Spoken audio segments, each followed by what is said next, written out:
What's up, everybody? This is Brian. And I'm Logan. And this is Tops. And Bottoms is napping, sorry. But we're Crush Cards! Hi team, happy Wednesday. We're halfway through the week. How are you feeling? So over the last couple weeks, we have been doing a bunch of deck profiles, be it meta, rogue, or legacy, and a lot of the comments in every single one of them has been asking for a budget deck profile that is still able to compete and still have a viable shot at winning. So we decided today we were going to bring you one of our favorite new archetypes that just got support, which is Witchcrafters. This deck initially came out in Infinity Chasers a few months ago, but it actually just got a lot better with the Eternity Code support. I had it built a while ago and it wasn't super great. It wasn't really very playable, but now with the new support, it's actually pretty darn good. And if you can play it right and build the deck properly, it's pretty darn good. I'd say it's definitely competitive. And it's just a really cute deck. They're a bunch of cute little spellcasters. They're like teachers and students, and they're just a really pretty archetype. They're all like secrets, and I don't know. I think they're pretty. So today we're gonna showcase a budget-friendly, super cute, adorable rogue deck that'll catch your opponent off guard and be like, "Papa, Witchcrafters." So while you guys are sitting here watching this, we are probably currently opening our third shipment of Eternity Code. We got the biggest shipment that we have had so far. We got 96 packs and 2 boxes, which equals out to, I think, what, 6 boxes total? Case, yeah. Half a case. So make sure you guys subscribe to the channel to check that out. We will be posting that opening on Friday. And then as always, we will also be doing a claim sale for any and all of the cards that we do not want on our Instagram the following day, which will be Saturday. So if you guys have missed out on the first and second opening of Eternity Code, make sure you guys go down, hit the subscribe button, and then check out both of those openings to see what you guys have been missing out on. And if you do want to check out the claim sale on Saturday, you will need to be following our Instagram account, which is @CrushCardsYGO. We will announce the time of the claim sale, so don't worry once it gets closer to the date. And it's a lot of fun. We have a ton of people participate, and cards go fast, so you've got to really be in there because the first 2 have been crazy, but they've been a lot of fun. We love doing it. We love giving you guys the chance to get these singles that you can't get right now in the US or North America. Also, feel free to check out our Discord. It's a really fun and wholesome community that we just started up about a month ago. It's a lot of fun. We've been photoshopping Tops into all sorts of different scenarios and memes and shenanigans, and it's a fun time over in the Discord, I can't lie. And then we also have a Patreon if you want to further support the channel. We are growing and it's really great, but we also we have a very low budget setup and we want to be able to do more for you guys and just expand in the future. If not, no pressure, we're just happy you're here. But Patreon is an option with some of the best benefits in the Yu-Gi-Oh community. So that's my spiel. Let's get into these cute little witchcrafting babes. Starting off with probably our best normal summon, we play triple copies of Witchcrafter Shmeta. This starts off our lineup for all of the students. So all of the students have the same exact effect where during the main phase, quick effect, so your main phase or your opponent's main phase, you can tribute this card and discard a spell, which is the cost, and then special summon any Witchcrafter monster from your deck.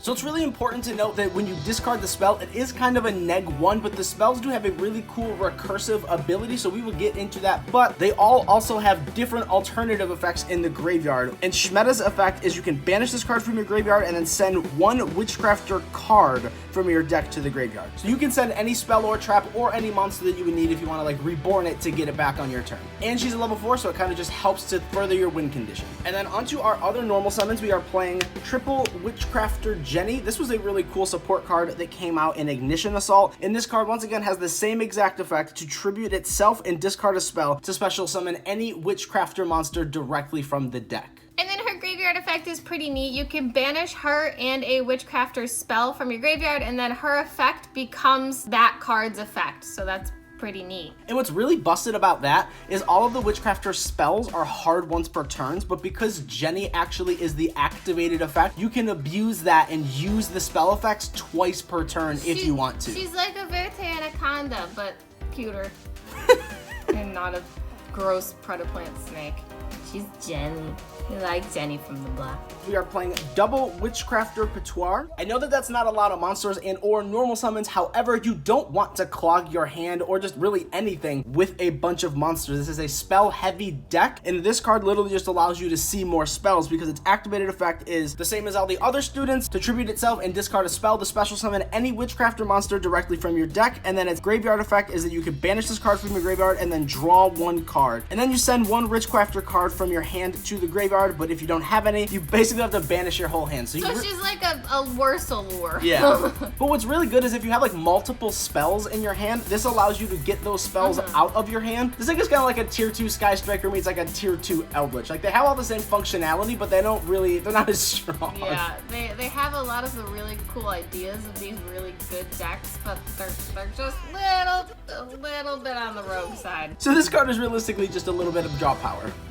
It's crazy, like 90% of this deck is secret rare. Yeah. And then moving on to our teachers, we are playing the one Witchcrafter Idel. And so she is quick effect. You can discard one spell, special summon one Witchcrafter monster from your hand, except Witchcrafter Idel, and you contribute this card, then target one spellcaster monster in your graveyard, except Witchcrafter Idel, and special summon it. So she's basically just like a monster reborn in the deck. You discard a spell, which is fine because it'll recur itself in the end phase typically anyway, and then you would special summon one from your hand, or you can just tribute her and she's a free reborn from your grave, so you could get your Veer or whatever you need. She's a really good one-of because in the new Eternity Code support, we did get a spell card that literally just functions as like a third, fourth copy of this. So we only need to play Idel at 1.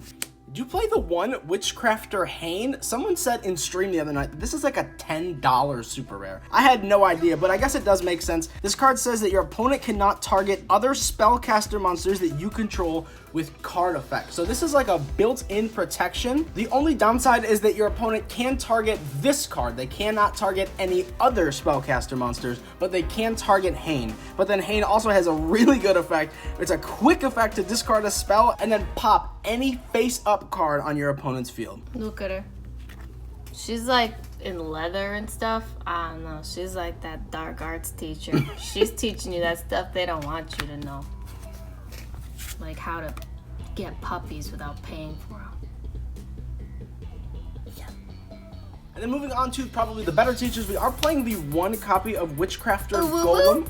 Uwu-woo. Uwu? That's her name. It's Uwu. It's not Uwu. It's Uwu. So this card is really, really good because its effect is when your opponent activates a card or an effect that targets your spellcaster monster that you control or just targets any of your spellcaster monsters for an attack. Quick effect, you can target one card that your opponent controls or a Witchcrafter spell in your graveyard. And then once you've targeted that card, you can special summon this card and then add that spell card from your graveyard back to your hand or just bounce any card on your opponent's field back to their hand. So this card is like a really, really cool hand trap, and it's searchable in this deck. And then what's also really, really cool about this card is it recurs itself because once per turn during your opponent's standby phase, you return this card to your hand. So you can activate this in your opponent's battle phase, typically when they're gonna attack you, or in their main phase when they're trying to target you. Special summon this, and then you can just use this in your battle phase. Your opponent draws, and then standby phase, this comes back to your hand, so you can literally do the shenanigans all over again. We love some good spellcasted shenanigans, don't we, Uwu? Uwu? Uwu? Uwu? She's cute. Her hair's a little... Is her hair green? No, it's just a floofy thing. Sorry, I checked. I always thought her hair was green. It's just like a poof on her hair. And then, onto the best monster in the entire deck. What we really love about this card is, yes, we do have the secret rare, but this card did get reprinted as an ultra rare, which makes this deck super budget friendly and affordable. But Witchcrafter Madame Bear is arguably the best teacher. I'd say she's a professor at this point. She's amazing. She's a scholar. So she has two effects that are absolutely ridiculous. The first one is that during damage calculation, if your spellcaster monster battles an opponent's monster, quick effect, you can reveal any number of spells with different names in your hand, and if you do, the battling monster of yours gains 1,000 attack and defense for each card revealed. So that, like, it's insane. If you have 3-4 different cards, your spellcaster monster just gains 3,000 to 4,000 attack and or defense. So this is just really, really good protection. You can also use it on her if your opponent tries to beat over, and it just helps you put a lot of damage on board. This is your win condition. And then she also has another built-in interruption of her own, which is quick effect. You can discard one spell, negate the effects of all face-up monsters your opponent controls until the end of the turn, which is crazy. She's literally just like a built-in Dark Ruler no more to the deck. She's like, boom. It's really good. You can't do anything. And again, the spells will just recur themselves. Like, she's so strong, and like the fact that this deck just got support. Like this is nice. I just play tested against this last night. It's a real pain trying to deal with her. Yeah, like this is a snowball deck, but once you get this card on field, which is super easy because every single one of your normal summons just specials this out directly from the deck. You just need anything to resolve. Yeah, like this card is extremely good. I would argue this is probably one of the best boss monsters in like a budget deck that has ever come out. This card is busted. She's pretty. That is only 12 monsters, but that is a-okay because this is a spell-heavy deck. So moving on to the best spell, we are playing triple copies of Witchcrafter Creation. Which also got a reprint, so you don't have to pay for the secret rare. I don't even think the secret rare is that much anymore, honestly. Yeah, the secret but is it only did like get reprinted as an Ultra and Dual Overload, right? It got reprinted. So now, again, budget friendly, super cute. I like the secret rare. So all the following spells have the same second effect, where if you did not use the activated effect that turn, you can add it back to your hand in the end phase. But for Witchcrafter Creation, which is the best spell, I would argue, it says add one Witchcrafter monster from your deck to your hand. That's usually a pretty good card because it searches you anything and everything. And then, you know, during the end phase, if you control a Witchcrafter monster, you can just add it back to your hand. But this is your searcher. And it's really cool because, like, this is basically your Rhoda for the deck, but Rhoda is what, level 3, level 4 or lower? Yeah. This is any Witchcrafter card. So typically, if you already have a play starter, you're just gonna search your Awu, and then you have an additional form of interruption on your opponent's turn. And then, of course, on your next end phase, this card will just add itself back, and you just continually recur resources. Again, can we just talk about the card arts of this deck? I literally think this is one of the prettiest card arts for like a rogue deck I've ever seen. It's beautiful. And then moving on with some of the best spells in the deck, we do play triple Witchcrafter Holiday, aka Cute. Built-in Monster Reborn. But once again, same exact thing. If you did not use the activated effect, which is the Monster Reborn, during your end phase, this card can add itself from the graveyard back to your hand as long as you control a Witchcrafter monster. Yeah, literally just a Monster Reborn, target a Witchcrafter in your graveyard, special summon it. So good. And again, cute card art. She's just like, Veer's just hanging out, she's napping, and they're like, hey, could you like help us, please? And it's funny because she was like, your win conditions, so it's like, lady, help. She's cute. I don't know. I love they're cute!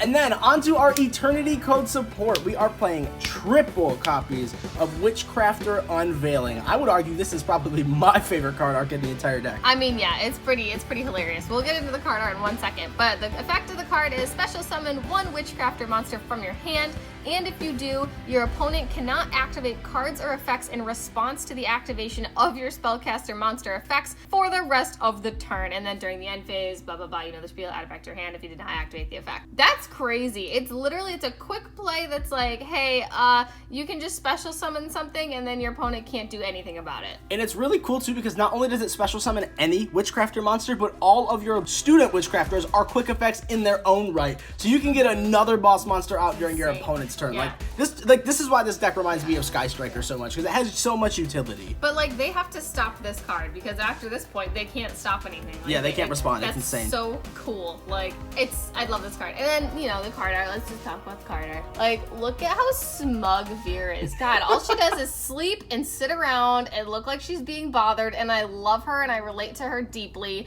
And then Uwu's just up in the background being like, I am the god of this new world. And then we have Jenny being all creepy in the background, which is not what I expected from her initial card art. She's doing the anime glasses thing. And then we have Hayne just being like, why am I a part of this all the time?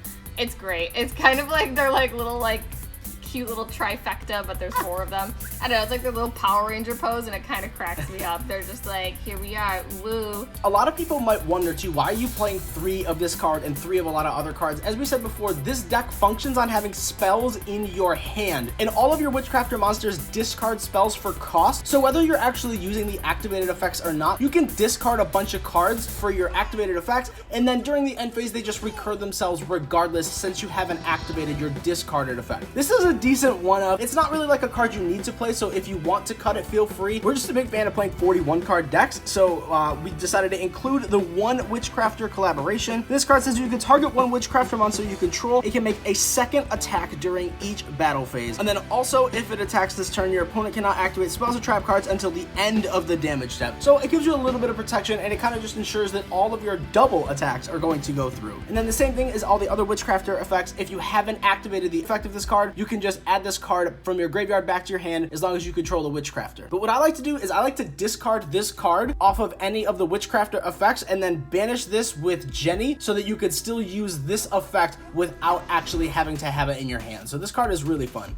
And then we do play the one other quick play, which is Witchcrafter Draping. So Witchcrafter Draping is a quick play spell that says target spells and traps your opponent controls up to the number of Witchcrafter monsters you control and return those targeted cards to the hand, and then so and so on the second effect as the rest of them do. This is basically your Hey Trunade for the deck. The only thing is that it targets, and that's kind of the negative stipulation of this deck, is that a lot of the things target, but it's still really cool that it's a quick play and that you can still go ham with it. And if not for anything else, it's just another spell card that you can recoup from your graveyard back to your hand to have spell hand advantage. And then next we're playing 2 Witchcrafter Bride Street. This card is insane. It's so cool. So it's got a lot going on, so let me explain it. So it's a continuous spell. It says the first time each Witchcrafter monster you control would be destroyed each turn by battle or card effect, it is not destroyed. So that's pretty cool. So you have destruction protection. And that goes for each Witchcrafter monster. So if you have multiple and they try to battle into one or they battle into another, it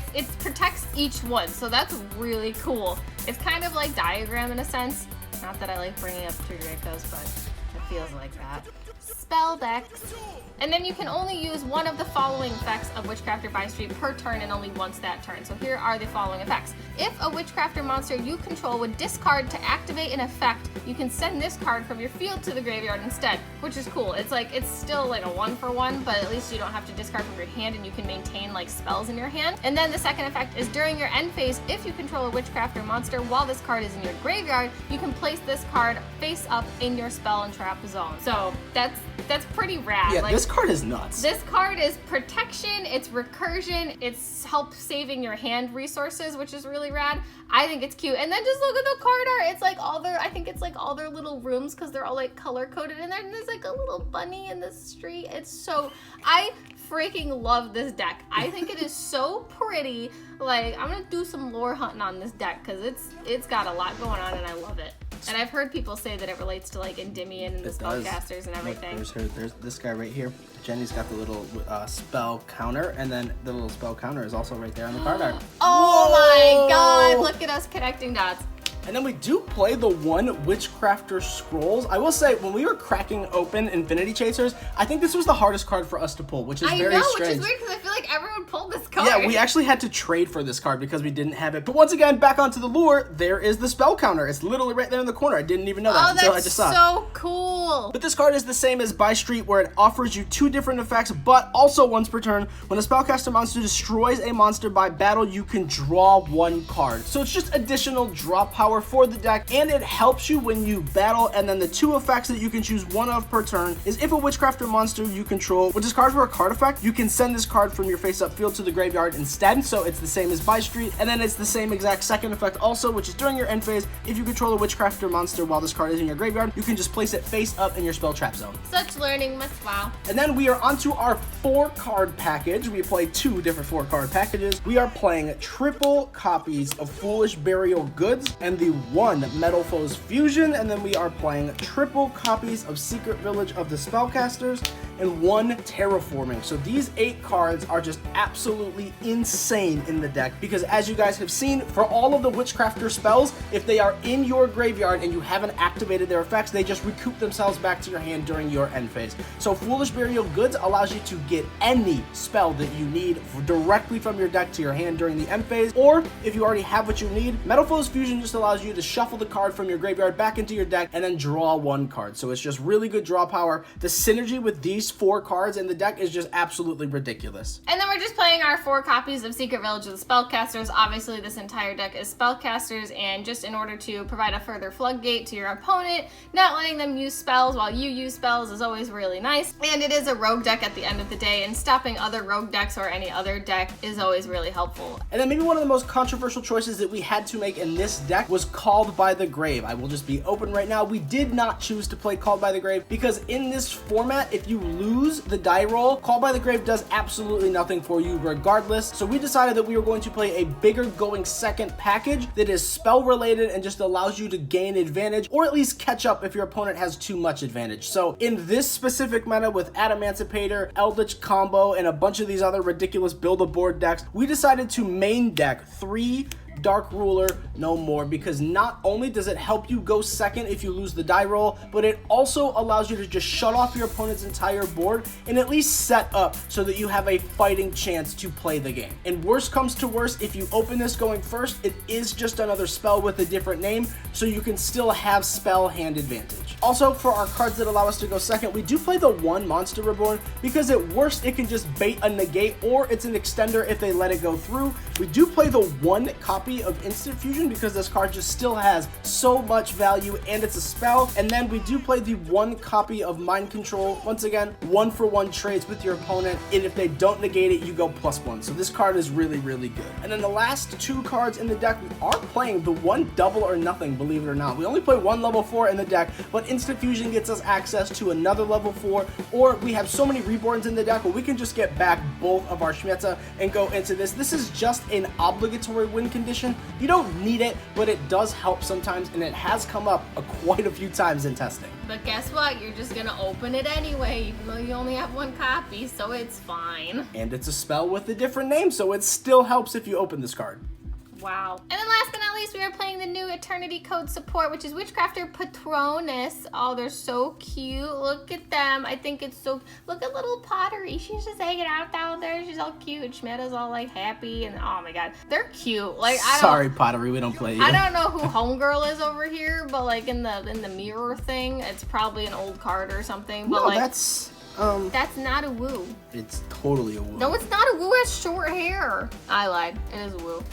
Just kidding. I didn't really look at it, okay? All right, okay, they're looking at a woo because she's perfect. But look at how cute they are. So anyway, besides that, so it says you can target one of your spellcaster monsters that is banished or in your graveyard, shuffle it into the deck, and if you do, add a Witchcrafter spell from your deck to your hand. Now this is really cool because you can just shuffle a monster back in, and then you can just get anything you need. It's really cool how it literally just lets you recycle your entire resource fuel. And the fact that it's a continuous trap just means you can play it on both players' turns, which is really rad. This card does also have a second effect, which doesn't come up often, but it says if this card is in your graveyard except the turn that it was sent there, you can banish this card and target any number of your banished Witchcrafter spells with different names and then add them to your hand. A lot of people are playing, I can't even remember the name of the spell, I'm sorry, but we are not clearly, but it is the spell card that allows you to banish like 5 cards from your deck and then add them back slowly.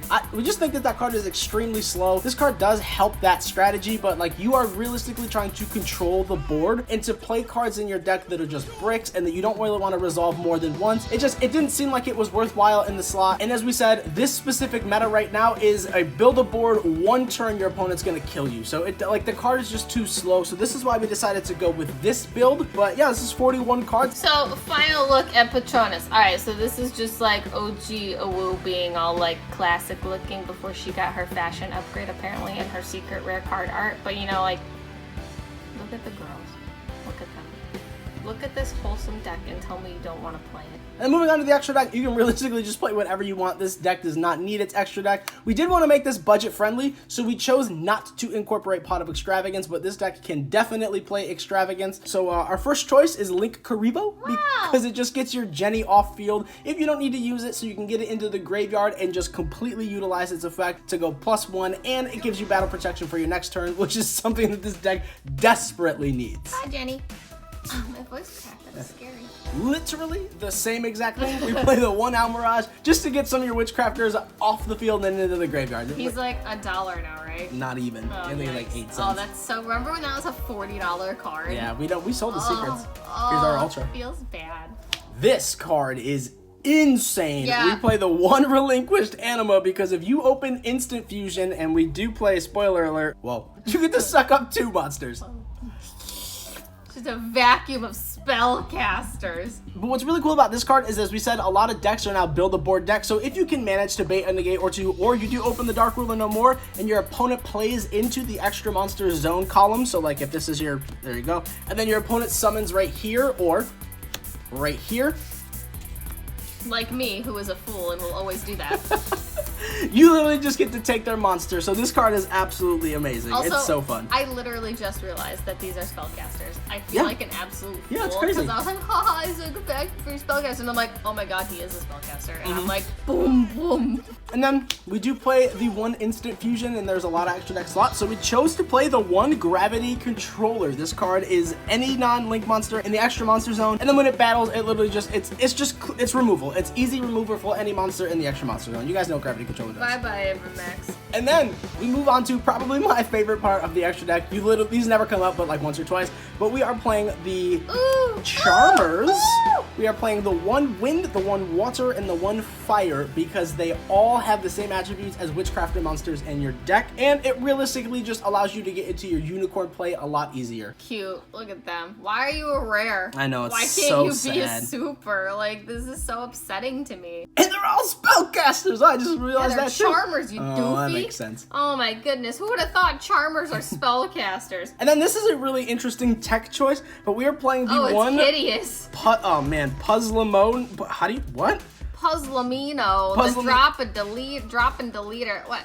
He's like, hang on, let me read the name. He's Puzzlemino, the drop and deleter. He's like this Italian sideshow man who wants to like drop a mixtape. Yo, I'm Puzzlemino, the drop and deleter.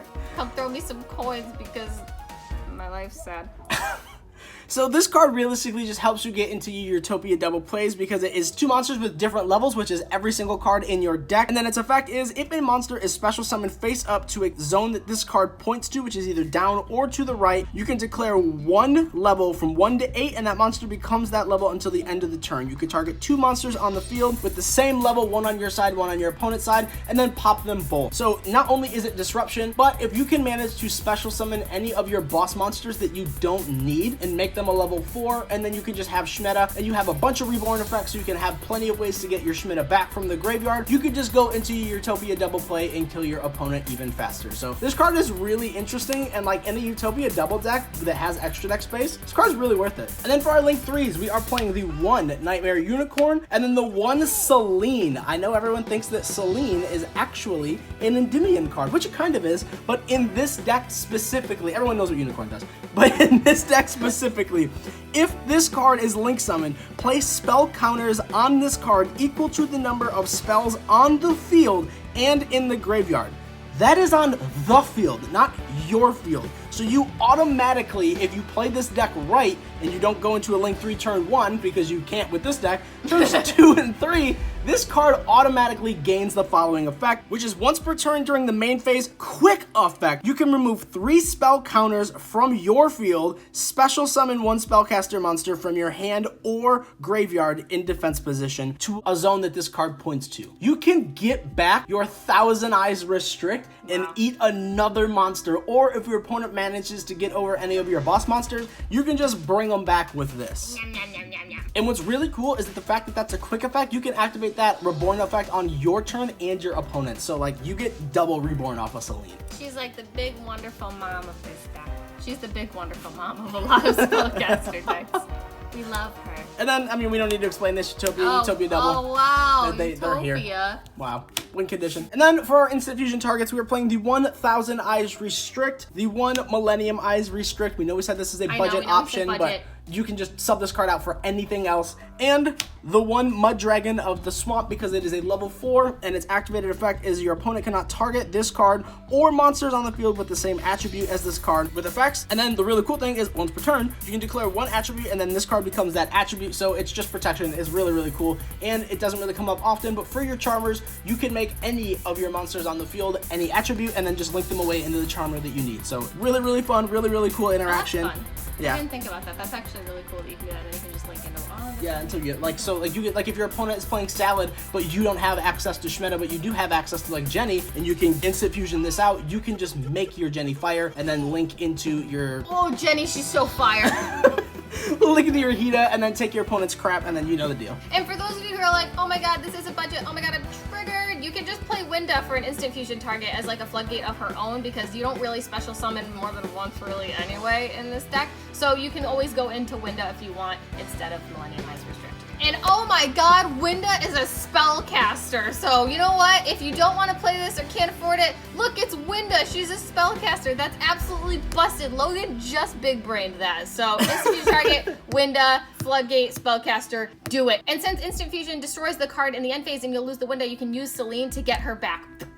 Isn't that crazy? Is this so cool? Look at these things we're giving you guys. So let's get on to a test hand and just kind of show what this deck can do. So we are just going to shuffle real quick and then show a test hand. Once again, these are like control decks are really hard to show what they can actually do because they do rely on a lot of interaction with your opponent, but we will just try to showcase what this deck can do throughout a couple turns and just show the advantage that this deck can gain. I feel like that's okay. Do you feel like that's shuffled enough? I mean, sure, I guess. Here you go, opponent. You wanna cut this for me? I guess so. Hang on. I've got to wreck your deck a little bit. MST told me to. This is what MST told me to do. 1, 2. You know what? That's enough. I don't care. Oh, thank God. All right, we're gonna draw 5. That's a good card. That's a really good card. Oh, painful. All right, this is actually really interesting. So what we can do with a hand like this first, we already drew the Metapho's Fusion, but we're gonna activate the Foolish Burial Goods. We're just gonna send our Witchcrafter Holiday from our deck to our graveyard, and then before our opponent cuts, we're just gonna activate our Creation to search. We will grab our Shmeta, and then now opponent, do you wanna cut for me, please? I guess. Now we can normal summon our Shmeta, activate the effect to tribute itself and the spell. Wow, look at that. It's almost like it's not even a brick. Wow. Look at these times we're living in where Metapho's isn't a brick. And we can special summon our Madame Veer in defense position because she's 2,800 booties. And now, of course, the Fusion Engrave. Woo! Here, I'll let you, here, opponent. Do you want to shuffle this so we don't cheat? Yeah, I guess so. All right. There you go. I'm going to draw a card now. I hope it's a good spell. Oh, that's even better. It's a woo! Wow, that's really cool. So now we have an additional form of interruption. We can just activate the Buy Street for protection, and then we will go into Shmeta's effect in the graveyard to banish herself, and we will just send a Witchcrafter Draping from our deck to our graveyard. And it doesn't really matter what you send at this point. It's just like whatever you realistically want. But as we proceed to the end phase, because we did not activate Draping, it will add itself back to the hand. We did activate Creation, and then we will, because we didn't activate Holiday, add Holiday back to our hand. So we did realistically go +1 off of this hand. We have an interruption, and then we also have the ability with Madame Veer, because Dark Ruler is kind of a dead card right now. This can be our discard for Veer to completely blank our opponent's entire field when it comes to monster effects. And then we will still have 2 cards in hand to bump up any of our spellcasters. Buy Street provides us protection, and then everyone knows a woo. We'll just special summon itself from the hand, and like this deck is really fun. Like, it's really cool. With this opening hand, we have at least 3 interactions on our opponent's turn. And you still have 3 cards in hand. You've got a Reborn, you've got a Bounce, you've got Dark Ruler. Like, you have something for everything. Like, that's so cool. And then even if you didn't want to get rid of any of these, once again, Buy Street will pop itself to activate Veer's effect. So this is also a really cool interaction. And then let's just say that this is okay. Your opponent has nothing, whatever. You did discard the Dark Ruler for the effect to blank your opponent's field. We're gonna draw for turn. Wow, that's really good. So we have all of these cards, and then we can just go into battle phase. If our opponent does have a monster, we can attack with Veer, reveal 3 spells in our hand with different names. Veer's now 4,000, and we have 2,800. Our end phase, we didn't use Creation this turn, so we'll add it back to our hand. Crazy. We now have 4 cards in our hand, protection, and then a monster negate and an attack boost. And then on our opponent's standby phase, a woo bounces back to the hand, so that we now have 5 cards in hand. The woo shenanigans, and just like once again, snowball. And you have a free search. Like, my God. This deck is really fun. So yeah, again, it's a rogue deck. It's not like tier 0 anything. It's tier like 3 at best, but like, it's fun. It's so cute, and like, it's a beautiful deck. I don't know, I think it's wonderful. I'm all about it. So that being said, we hope you guys enjoyed this. A lot of people aren't really talking about Witchcrafters right now, but it is a really fun deck. The new support that it gets in Eternity Code just makes it all the more interesting and gives it a little bit of a bump. So if you guys are interested in seeing a 3rd opening of Eternity Code, make sure you guys subscribe to the channel and go follow us over on Instagram. It's at CrushCardsYGO, because we will be opening up yet again another huge shipment of Eternity Code on Friday. Holy ship. Mint. But thank you guys so much for watching this video. We had a lot of fun. We really like this deck. If you are building Witchcrafters, let us know what you are building in your deck. I think this is so cute, so fun. There's a reason Konami made it all secret and ultra and super. Like, I think they really wanted this deck to be good, but it took them a while to actually get the support out to make it at least decent. And at this point, like, I'm pumped to play this deck. I think it's a really fun choice for like locals or anything, and it'll catch everyone off guard. So if you like this video, please give it a thumbs up. If you want to subscribe, also hit the notification bell so then you can know when we put new stuff up. And oh my god, do you want a cute mug that has my son's face on it that we forgot about in the beginning of the video? It also says you matter on the back, because guess what? At the end of every video, I tell you that you matter. So if you want a cute mug of Tops and you want to know that you matter at all times, every day, whenever you're drinking your coffee or your orange juice or your water, you can have it. It's in our Teespring in the merch shelf down below. You should see it. It'd be really cool, help support the channel, and you'll look pretty rad too. There's also t-shirts, so you have lots of options. But anyway, that's enough of us. Hope you enjoyed this deck profile. Don't forget that Wu is the most important human being on earth, even though she's not real. We love you. You matter. Have a great day, guys. We'll see you guys tomorrow and Friday. Bye, guys. Mwah!